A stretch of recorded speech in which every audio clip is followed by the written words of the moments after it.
Little Leaders, Bold Women in Black History, written by Vashti Harrison.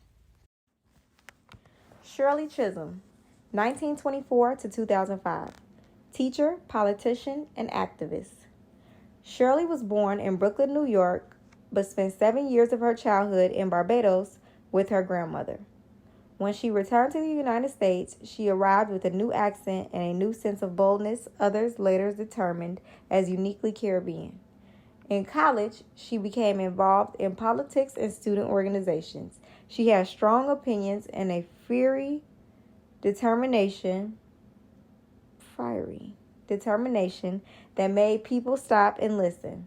Shirley worked as a teacher in Brooklyn and made a name for herself as a leader and advocate in her neighborhood. She volunteered and consulted at organizations that lifted up the community involving the Bureau of Child Welfare, the Brooklyn Home of Aged Colored People, and the local NAACP.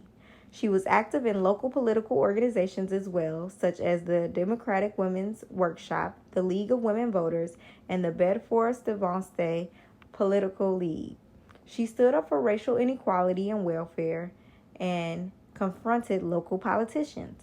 Her outspokenness made her very appealing to the community and very intimidating to politicians in power.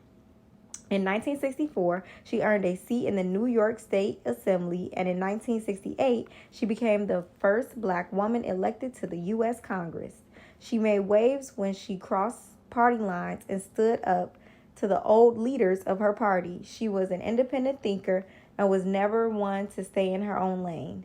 In 1972, she announced her run for president, making history as the first woman and first person of color to bid for a majority party nomination.